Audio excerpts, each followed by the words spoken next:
देश के संविधान दिवस मौके पर आज लुधियाना के डीसी दफ्तर के बाहर लगा डॉक्टर भीमराव अंबेडकर जी की प्रतिमा को एडवोकेट नरेंद्र आडिया ने अपनी टीम के साथ मिलकर पहले प्रतिमा को साफ किया, उसके बाद प्रतिमा पर हाथ चढ़ाए। एडवोकेट नरेंद्र आडिया ने कहा कि बड़े शर्म की बात है कि हमारे देश के संविधान निर्माता की प्रतिमा की देखरेख नहीं की जाती और उनके द्वारा मांग की गई कि प्रतिमा को सुरक्षित किया जाए और शीशे से कवर करके ढका जाए। संवाददाता अजय पहावा की रिपोर्ट।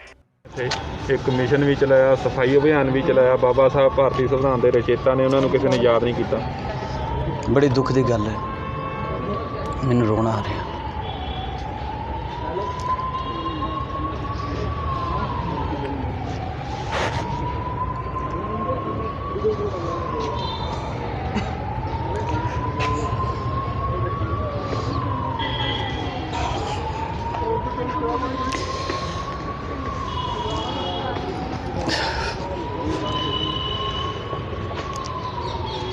ਜਿਹੜਾ काम मानयोग सरकारी अदारे ਵਿੱਚ बैठे डीसी साहब ਨੂੰ करना चाहिए ਸੀਗਾ।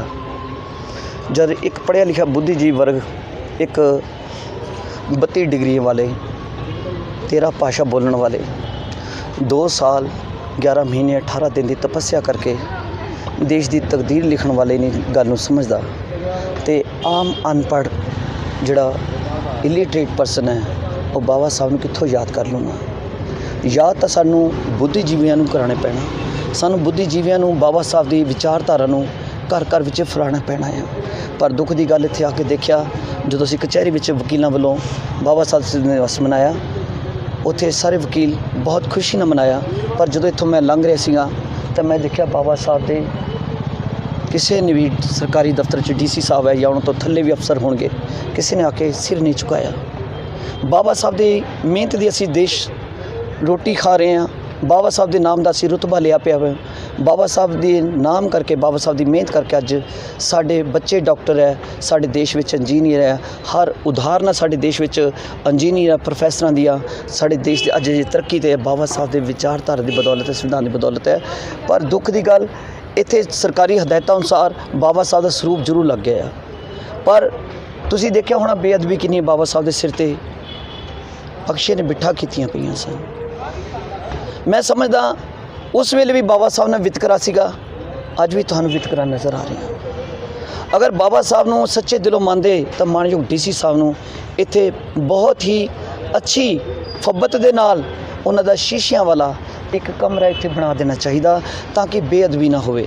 ये बाबा साहब कोई छोटी मोटी चीज़ थोड़े आ, दुनिया इन्हां दी उदाहरणां दिंदियां और साडे देश दे विच बाबा साहब दा कुछ भी नहीं है, ना निशान ही नहीं है। सिर्फ जदों 14 अप्रैल आउंदी आ उस वेले भी नहीं ये लोग याद करते बाबा साहब नूं, सिर्फ असी ही जिहड़े मूल निवासी लोग हैं, क्योंकि बाबा साहब एक गरीब घर विच एक सफाई सेवादारां दे बच्चे सीगे, इस करके असी याद करते हैं। पर याद करना सब दा बनदा है, याद करना सब दा बनदा। असी हीरो जिहड़े हीरो इस कलाकार फिल्मां दे आर्टिफिशियल हीरो करदे आ, असी उन्हां दी चढ़त कर दिंदे आ। एक जिन्हें साडे लई अपने सारे बच्चे कुर्बान कीते बाबा साहब ने, बाबा साहब ने अपने सारे बच्चे कुर्बान किए आ। बाबा साहब ने अपने बच्चे कोई फैक्ट्री नहीं खोल के दी, बाबा साहब ने कोई एजेंसी नहीं ली, बाबा साहब ने संविधान लिखिया, साडे देश की तकदीर बदली आ।